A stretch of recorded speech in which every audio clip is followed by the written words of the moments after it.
BlackRock. I actually believe inflation will be abating very rapidly.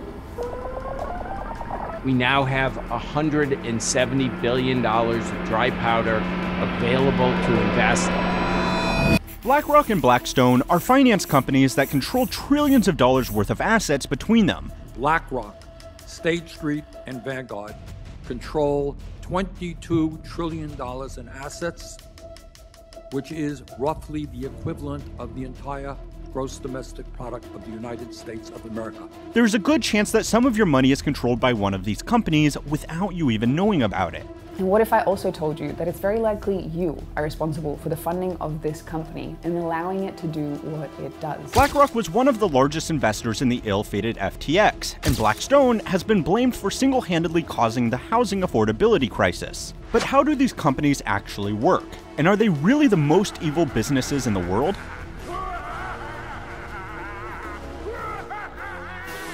Well, no. Sorry to ruin the fun, but if you remove the ominous-sounding background music and carefully selected headlines, these are just regular investment firms like any other. Not bad, not terrible. And it's also nice to just give money directly to people to change their lives. But I think the best way for you to realize this is to get a clear breakdown of how these companies operate. So it's time to learn how money works to find out how these companies make their money and who they answer to, so that you can make up your own mind. I'm all about being able to think critically, and one way you can do that is by learning through Brilliant. Brilliant is a learning platform helping you develop your knowledge in math, science, statistics, and some fun areas like finance and logic. Before the days of reckless speculation in retail finance, financial derivatives were used as tools by big companies such as airlines to secure the future price of oil.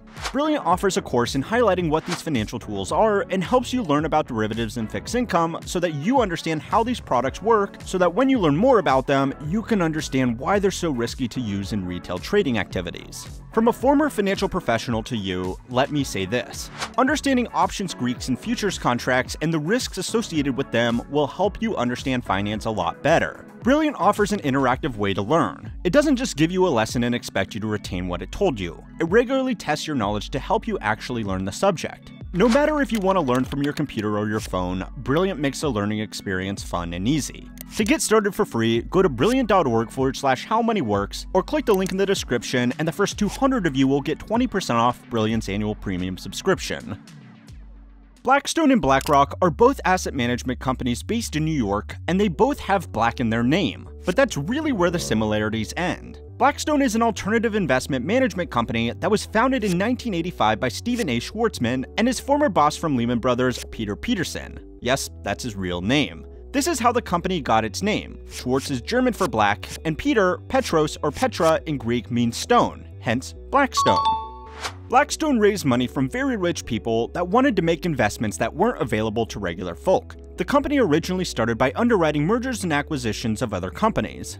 Schwarzman was the former head of M&A at Lehman Brothers, so companies trusted his skills to get their deals done. Blackstone's job was to mediate deals between a company that wanted to buy another company. M&A guys will never say this out loud, but it's very similar to what a realtor does, only instead of selling houses for their clients, they are selling companies. The reason that Blackstone needed to raise money was that underwriting M&A deals can be very lucrative, but if something goes wrong, the underwriting company can be responsible for covering damages, and they legally need to prove they have the cash on hand to be able to do that. The early years of Blackstone were very lucrative, as companies were lining up to use their M&A services, but that only made the company a few $1 million in commission for each successful deal, and Schwarzman in particular had much grander ambitions.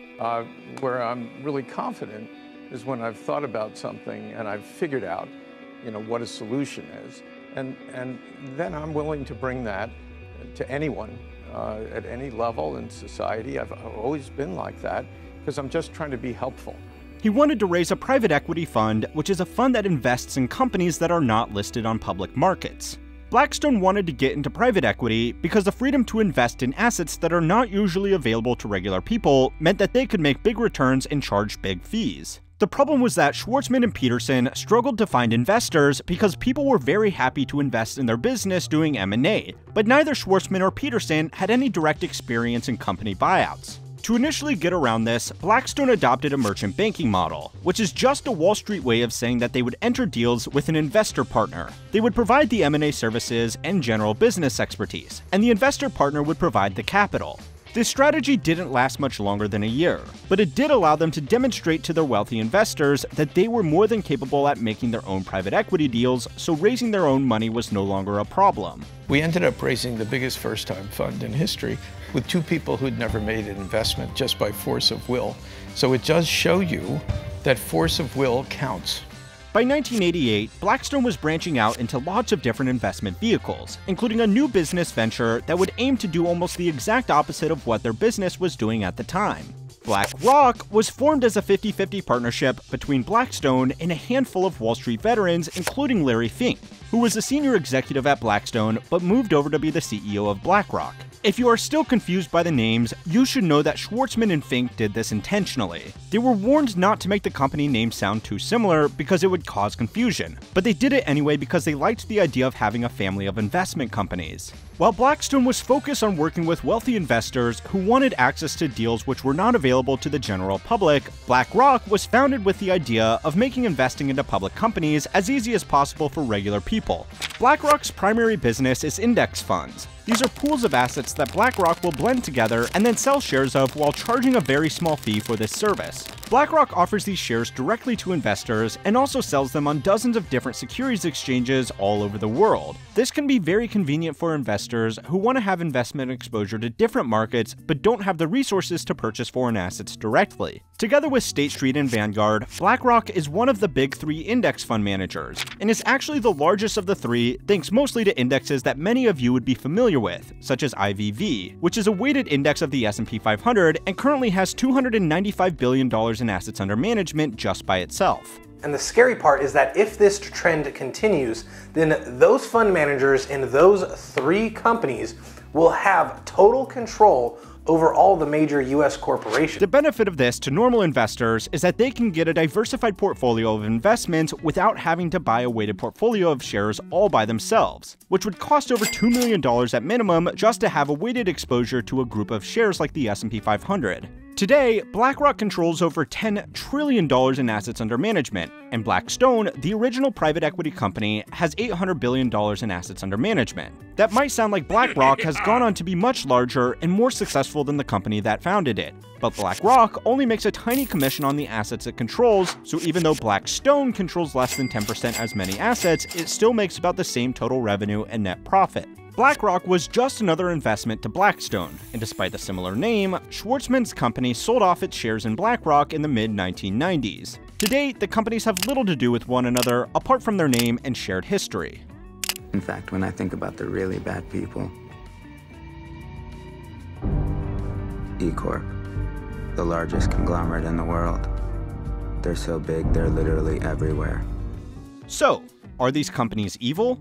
Well, all companies have a fiduciary duty to their shareholders, which means that they are legally obligated to make as much money as they can without breaking the law. That means that these companies, like most companies, can often do things that people don't like in the process of maximizing shareholder value. These companies also have a fiduciary duty to the investors that put money directly into the products that they manage. Some people might have shares in BlackRock or Blackstone and have nothing invested into their financial products. Similarly, millions of people invest in the financial products of these companies without actually owning any of their shares.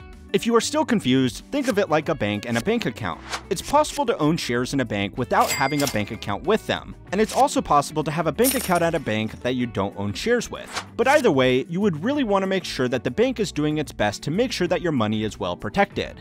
It's possible that a financial product that either of these companies offers has a good year while the company itself has a bad year and vice versa. But obviously the management of both companies want to make sure that all of their investors do well, because to keep their shareholders happy, they need to sell financial products, and to sell financial products, they need those financial products to do well. The biggest controversy with BlackRock is simply the sheer size of its pool of assets. Managing $10 trillion in assets means that the company has significant holdings in most of the largest companies in the world. This means that when it comes to shareholder votes, the management of BlackRock can be instrumental at deciding the direction of a company. This is half true. BlackRock does have major stakes in a lot of very important companies, but they don't own them. They simply purchase them on behalf of their clients, which is anybody who is invested in one of their index funds. The company does still have the power to vote on shareholder decisions, but they try to be as transparent as possible with their votes, and they also have functions that allow index fund investors to vote on which way BlackRock will vote. If a company that BlackRock has 20% stake in is voting on a new CEO, and 55% of the investors in a BlackRock index fund vote for candidate A over candidate B, then BlackRock will vote for candidate A. In truth, most investors in BlackRock funds never bother to vote anyway. I personally find it funny that BlackRock always seems to get so much negative press as an evil empire that is secretly pulling the strings of corporate America, when Vanguard has nearly the same assets under management and operates in almost an identical way. The only logical explanation I can think of is the name BlackRock just sounds more evil to unsophisticated financial content creators. Second is corporate governance. If you have two large managers owning very significant stakes in many American companies, what does that then mean for corporate governance? Blackstone, however, might deserve some of the criticism it gets. One of the biggest company's private equity ventures has been residential real estate. Blackstone found that their business could build and scale an investment property portfolio very quickly by taking advantage of shared management costs, top-tier market data, and access to interest rates significantly lower than individual home buyers or investors. Their wealthy clients loved this asset class because it let them put millions or even billions of dollars into residential real estate, but did away with the need for them to find, finance, and manage thousands of properties themselves. The bottom line is that Blackstone can offer their wealthy investors access to the market while charging a lower fee than a typical investor would pay to a property manager. It's a very compelling investment vehicle, and Blackstone has deployed over $280 billion into real estate in total. Typically, Blackstone targets upper-middle-class single-family homes in good areas, and the company itself has noted in investor reports that the average family renting a Blackstone house earns almost double the average national income.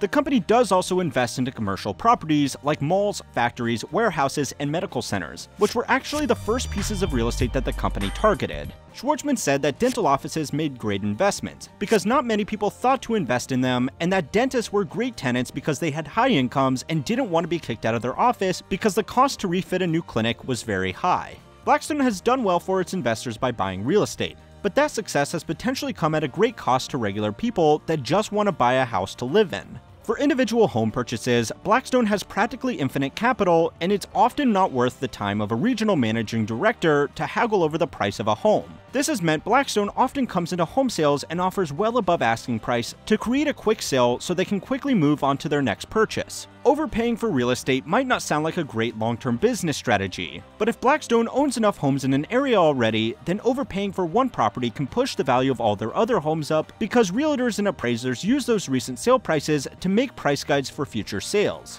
If BlackRock owns 200 homes in a neighborhood that are all worth $500,000 and then it pays $600,000 for another similar home, then all of those price guides for their existing 200 homes will jump up to that price since it's what the market is paying. That means that they may have overpaid by $100,000, but they just generated $20 million in capital growth for their investors. Artificially increasing the value of their own market means that BlackRock can report fantastic earnings for their investors, even if they would struggle to realize those earnings if they ever had to sell off their property assets.